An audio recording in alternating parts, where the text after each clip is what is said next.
안녕하십니까. 김영식 목사입니다. 오늘은 창세기 12장에서 19장 전체를 보면서 아브라함과 롯을 비교해서 살펴보겠습니다. 먼저 삼촌 아브라함과 조카인 롯입니다. 아브라함과 롯이 처음 등장하는 것이 창세기 11장 29절에 데라의 족보로부터 나옵니다. 데라의 족보는 이러하니라. 데라는 아브라함과 나홀과 하란을 낳고 하란은 롯을 낳았으며 하란은 그 아비 데라보다 먼저 죽었더라. 아브라함의 아버지 데라가 아브라함과 나홀과 하란 삼형제를 낳았는데 아브라함이 제일 먼저 나왔지만 장남인지 어떤지는 잘 모르겠습니다. 그러나 아무튼 하란은 롯을 낳고 아버지보다 먼저 죽었죠. 단명했는 것입니다. 그래서 롯은 아버지가 없이 컸는 거죠. 그 후에 창세기 잘 아는 우리가 12장 하나님이 아브라함을 부르실 때 너는 본토 친척 아비 집을 떠나 내가 지시할 땅으로 가라 라고 할 때 아브라함은 하나님의 그 명령과 약속을 믿고 떠나갔습니다. 그때에 롯도 같이 떠나왔습니다. 창세기 12장 4절에 보면 이에 아브라함이 여호와의 말씀을 따라갔고 롯도 그와 함께 갔으며. 그러니까 삼촌 아브라함과 조카 롯은 각별한 사이라고 할 수 있겠습니다. 함께 고향을 떠나왔으니까요. 삼촌인 아브라함은 결혼을 했으나 아이가 없습니다. 조카 롯을 그래서 아들처럼 사랑했지 않겠습니까? 롯 또한 친아버지가 죽어서 하란이 죽었기 때문에 삼촌 아브라함을 아버지처럼 따랐지 않았는가 그렇게 생각되어집니다. 아마 어쩌면 아브라함이 롯을 자기 아들처럼 여기고 나중에 롯을 상속자로 삼을 그런 생각도 갖고 있었을 수 있습니다. 그런데 두 사람이 갈라서게 됩니다. 창세기 13장 1절에 보면 아브라함이 애굽에서 그와 그의 아내와 그의 모든 소유와 롯과 함께 네겝으로 올라가니. 애굽으로 내려가서 큰 어려움을 당했죠. 아내 사라 문제로. 또 그것을 계기로 해서 애굽 왕이 아브라함에게 많은 재물을 보상으로 줬습니다. 그래서 아브라함이 부자가 됐죠.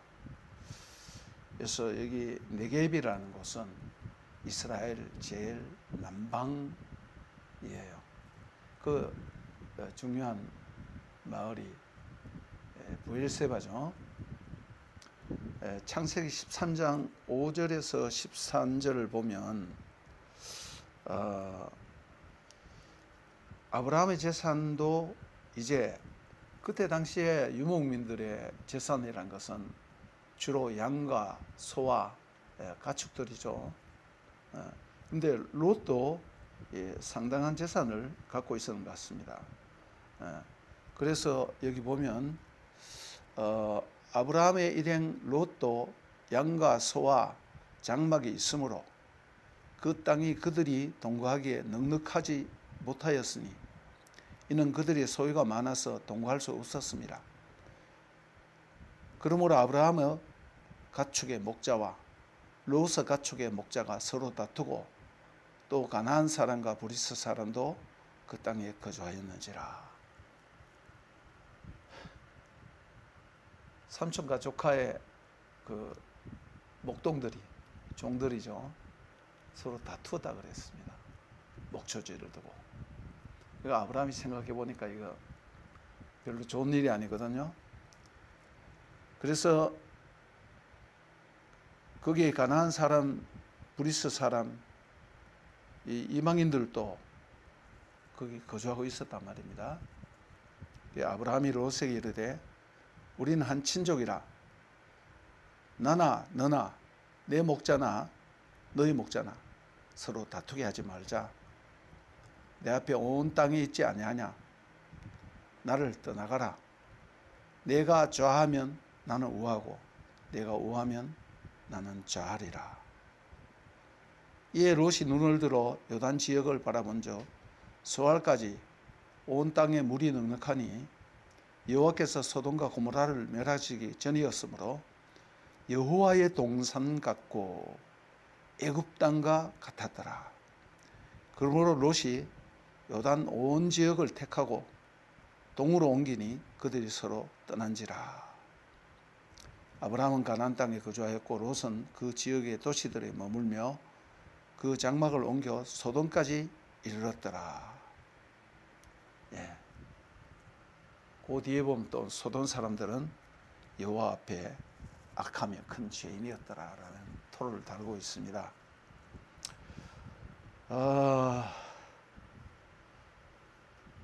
서로 양떼가 너무 많음으로 말미암아 함께 목초지에 거하면서 양과 소를 먹이기에는 땅이 부족했는 거죠. 그때 아브라함이 먼저 롯에게 제시를 하고 또 아브라함이 양보를 했어요. 너가 좋은 곳을 택해라. 너가 좌하면 우하고 내가 우하고 너가 우하면 내가 좌할게. 그 양보하는 거죠. 이때 아마 조카 롯이 생각이 좀 있었으면 아닙니다. 삼촌이 먼저 아니면 뭐 큰아버지가 되겠죠. 먼저 선택하시면 제가 그 다음 선택하겠습니다. 이렇게 할 수도 있는데 롯은 요단강 쪽, 그러니까 이 요단강 지구대죠. 낮은 지역이니까 강물이 흐르고 가에 풀들이 많고 또 살기가 좋은 곳이라 이 말입니다. 뭐 거의 거기는 반사막이니까 그 지역에 사는 사람들의 최고의 관심은 물입니다. 물이 있어야 살고 물이 없으면 살 수 없습니다. 그래서 그 땅이 마치 에덴 같고, 에덴 동산 거기 강이 4개나 흐르고 있지 않습니까? 그리고 애굽 같았다. 나일강도 거기 흐르고 있고 말이죠. 그와 비슷한 아주 좋은 환경이었다는 것입니다. 그런데 문제는 살기가 좋으니까 도시가 형성되었을 거고, 소돔이라는 도시가 있었는데 소돔 사람은 하나님 보시기에 악했다 그랬습니다. 사람이 잘 살면 그런지 몰라도 아무튼 우리가 소돔이라 할 때 그 의미는 여러분 잘 알죠. 이미 우리가 살펴봤습니다. 예. 그래서 나중에 가면 처음에는 12장까지 13장까지만 해도 잘 알 수 없어요. 아브라함의 신앙과 롯의 신앙이 나중에 달라지기 시작합니다. 아브라함은 가는 곳곳마다 제단을 쌓았다는 것을 우리가 잘 알고 있습니다. 12장에도 그렇고 13장에도 그렇고 뭐 살펴볼 필요는 없습니다. 롯도 물론 거기에 참여했겠죠. 그러나 롯은 아브라함의 신앙을 따라갔었지 자기가 스스로 하나님을 주도적으로 믿고 따라가는 그런 사람은 아니었는 것 같아요. 그러다가 14장에 전쟁이 났는데 롯이 전쟁 포로가 됐죠. 이때에 롯이 돌이킬 수 있는, 회개할 수 있는 기회입니다. 우리가 살다가 어떤 어려움을 당하면 말이죠. 뭐 어려움 당한다고 다 그런 건 아니지만은 그때 예수를 믿는 사람들은 자기 자신을 살펴보게 돼요. 그러면서 회개도 하고 또 하나님께 되돌아오는 거죠.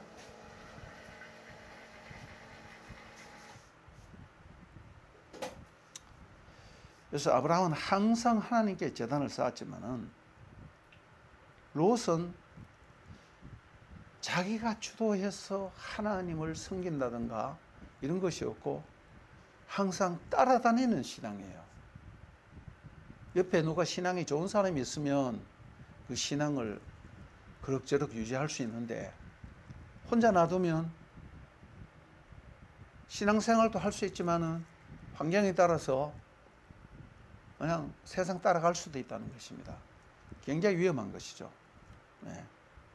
소돔성이 악하다는 것은 이미 우리가 살펴봤고 19장에 제가 다 보진 않았습니다. 그렇지만 19장을 한번 보면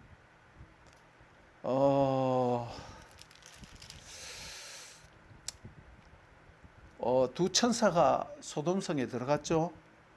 롯이 성문에 있다가 천사들을 초청을 했어요. 자기 집으로. 내 주여 돌이켜 종의 집으로 들어가 발을 씻고 주무시고 일찍이 일어나 갈 길을 가소서. 이렇게 말하는 거 보면 롯이 상당히 친절한 사람이고 괜찮은 사람이에요. 그래서 롯이 간청을 했어요. 그들이 아니다, 우리가 길가에서 뭐 잠을 자지. 그러니까 아니, 그럴 수 없습니다. 우리 집에 와서 식사도 하시고 좀 샤워도 좀 하시고 맛있게 좀 드십시오. 롯이 그 사람들 위하여 간청을 하고 그들 위하여 식탁을 베풀고 무교병을 구우니 그들이 먹으니라. 그런데 낯선 사람 남자 둘이 온 것을 보고 소돔성에 온 사람들이 와서 그냥 문을 두드리면서 롯의 집에 쳐들어와서 그 사람들 내놓으라는 거예요. 우리가 그들과 상관하리라. 이 성적인 용어거든요. 남자들이 남자들과 상관한다는 거예요. 동성연애죠. 쉽게 말하면. 예. 그러니까 이 성이 얼마나 악한 성이라는 것을 알 수가 있습니다. 그런데 롯도 여기서 이들을 방문하긴 하는데 여기서 하는 말이 기가 막히는 말이 있어요. 내게 남자를 가까이 하지 아니한 두 딸이 있노라. 청하건대 내가 그들을 너희에게로 이끌어 내리니 너희 눈에 좋은 대로 그들이 행하고 이 사람들은 내 집에 들어왔은즉 이 사람에게는 아무 일도 저지르지 말라. 저로서는 그게 이해가 안 돼요. 어떻게 자기 딸을 둘을 그 사람들에게, 복도들에게 내줍니까? 그래서 롯의 사상이 자기도 모르게 소돔성에 있는 그 세상적인 그런 사상에 물이 들었구나라는 것을 볼 수 있어요. 그리고 자기 딸을 그렇게 생각하지 않는 것은 아버지로서는 잘 이해가 되지 않습니다. 네. 그러니까 나중에 가서 뭐 보면 알겠지만은 딸들 또한 그 생각들이 건전하지 못해요. 아버지에게 술을 먹이고 동침하고 그래서 애를 낳잖아요. 그것이 모압과 암몬 아닙니까? 네. 그리고 이 천사들이 드디어 이 성이 이렇게 타락했구나라는 것을 알고 하나님 우리를 보내서 이 성을 멸하게 하려 한다. 하늘에 유황불을 내려서 완전히 그냥 태워버리겠다. 그래서 너와 너에게 속한 자들 있는가 한번 봐라. 롯과 그 가족과 롯에게 관계되는 사람들은 구원해 주겠다는 거죠. 네. 그리고 이 소돔성의 이 악한 부르짖음이 하나님 앞에 상달되었기 때문에 이제 심판할 때가 되었다는 것입니다. 근데 롯은 뭔가 모르게 자꾸 머뭇거려요. 미련이 남았는지. 그리고 사이들은 롯의 얘기를 듣고 농담으로 여겨. 그 다음 또 딸들은 뭐 그랬다는 거 알지만은 롯의 아내는 뒤돌아보다가 소금 기둥이 됐죠. 이건 뭐 우리가 너무나 유명한 얘기이기 때문에 설명할 필요 없이 잘 알고 있습니다. 그리고 두 딸이 아버지를 통해서 아들을 낳고 창세기 19장 37절에 보면 큰 딸은 아들을 낳아 이름을 모압이라 하였으니 오늘날 모압의 조상이요, 작은 딸도 아들을 낳아 이름을 벤암미라 하였으니 암몬 자손의 조상이었더라. 모압과 암몬 자손이 이렇게 해서 태어났습니다. 뭐 더 자세한 것은 얘기할 필요가 없겠습니다. 여기에 대해서 신약 성경이 말씀하시는 것을 우리가 좀 볼 필요가 있습니다. 우리가 아브라함에 대해서는 마태복음 1장 1절부터 아브라함과 다윗의 후손 예수 그리스도의 세계라, 하나님이 이스라엘의 구원자 메시아를 보낼 때 아브라함의 후손이라는 것입니다. 믿음의 후손이죠. 그 다음 뭐 우리가 로마서를 본다든가 성경, 신약 성경에 뭐 널려 있죠. 다 찾을 수가 없어요. 아브라함은 믿음의 조상이라는 사실을 우리는 너무나 잘 알고 있습니다. 그럼 롯은 어떤가? 예수님께서 마태복음에서, 누가복음에서 하나님 나라에 대한 설교를 비유적으로 할 때, 종말의 때에 대해서 얘기를 할 때 노아의 때와 롯의 때를 얘기하면서 노아는 물로 심판하였고 롯은 그 소돔과 고모라는 불로 심판하였는데, 이것은 하나님이 심판하는 심판의 하나의 모델 케이스입니다. 샘플이에요, 샘플. 그리고 베드로가 말하기를 그때에 노아 때는 물로 심판하였거니와 이제는 롯 때와 마찬가지로 불로 심판하기 위하여서 지금 보존하고 있다, 이렇게 말하고 있습니다. 그래서 누가복음 17장 26절부터 있는데 마지막에는 보면 32절에 롯의 철을 기억하라. 너 롯의 철을 기억하고 조심해란 뜻이죠. 조금 전에 말씀드렸다시피 베드로후서 2장 5절에서 8절을 보면 노아의 때와 롯의 때를 얘기하면서 롯에 대해서 얘기하기를 어떻게 했냐면 의로운 롯이라고 했어요. 이 말은 롯이 그래도 하나님을 믿는 믿음은 있었다는 것입니다. 그런데 그 의로운 심령이 상함이니라 했어요.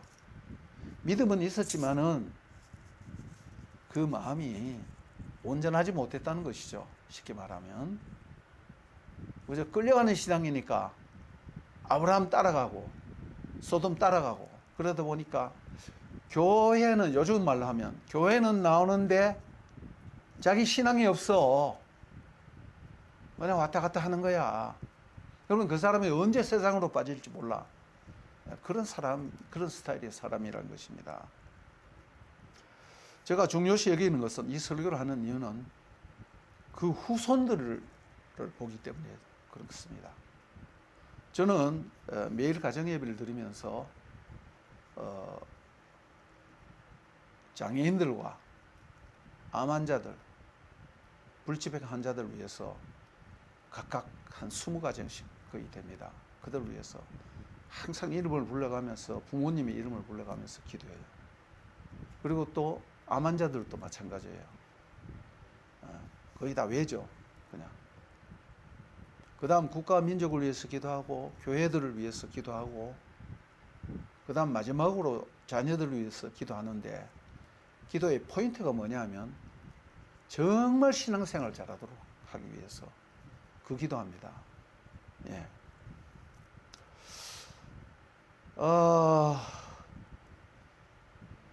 아브라함과 다윗의 자손 예수 그리스도의 족보라. 아브라함은 유대인이나 이방인이나 모든 믿음의 조상이다. 그런데 롯의 후손에 대해서 보면 창세기 아까 19장 37절 38절 모압 자손과 암몬 자손 얘기했죠. 근데 신명기 23장 3절을 보면 이런 말씀이 있어요. 하나님께서 사람을 딱 찍어서 얘기했어요. 암몬 사람과 모압 사람은 영원히 여호와의 회중에 들어올 수 없다. 물론 예외는 있었죠. 룻과 같은 사람도 있었지만은 그건 예외고, 하나님의 원리는 암몬 자손과 모압 자손은 하나님이 회중에 들어올 수 없다 그랬어요. 하나님이 자녀를 삼아줄 수 없다. 신에게 와서는 물론 예수 그리스도를 믿으면 다 되지만은 신명기에 그런 아주 무서운 말씀하셨어요. 그러나 에돔 있잖아요. 에서의 후손 에돔과 애굽 사람은 너희들이 그 사람들을 박대하지 말아라. 에돔은 원래 야곱의 형제였고 너 애굽에서 살면서 신세 많이 졌지 않느냐. 그래서 오히려 그 사람들은 용납을 했어요. 근데 모압과 암몬은 용납하지 않았습니다. 사사기 18장 30절에 보면 아주 기막힌 얘기가 하나 있습니다. 단 자손의 그 제사장 노릇하던 그 사람들의 정체를 밝히는데, 모세의 손자, 사사기 18장 30절입니다. 모세의 손자 게르솜의 손자인 요나단과 그의 자손이라고 했어요. 모세 얼마나 위대한 신앙인입니까? 모세조차도 게르솜까지는 그래도 자기 아들까지는 좀 낫겠죠. 그 다음 게르솜의 손자 요나단의 손자 쭉쭉쭉쭉 내려가니까 그렇게 위대한 신앙인 모세, 그런데 그 후손들은 이상한 짓 하는 거야. 우상숭배에 빠지고 말이죠. 이걸 보고서 제가 얼마나 많은 충격을 받았는지 모릅니다. 무서운 말씀입니다. 제가 한번 얘기 드렸죠. 저희 제자 중에 제자의 남편이에요. 어릴 때부터 한 교회에서 자라서 주일학교 때부터 거기서 이제 장로가 됐어요. 그래서 안수 집사할 때 만나서 그 얘기를 하더라고. 저보고 목사님, 교회에 장로님들이 여럿이 있는데 소위 말해서 사회적으로도 삐까번쩍하게 잘 나가고 뭐 사회적으로는 별로 잘 나가지 못하기 때문에 정말 열심히 기도하고 성실한 그런 분이 장로된 케이스도 있고, 사회적으로 좀 지위가 있기 때문에 신앙은 별로인데 장로가 된 분이 있는데, 그 사람들은 항상 교회를 좌지우지하는 거야. 그런데 어릴 때부터 한 50년 이상, 이제 60, 70년 다 돼가죠. 그러다 보니까 장로님과 장로님의 아들과 장로님 손자들이 다 보이잖아요.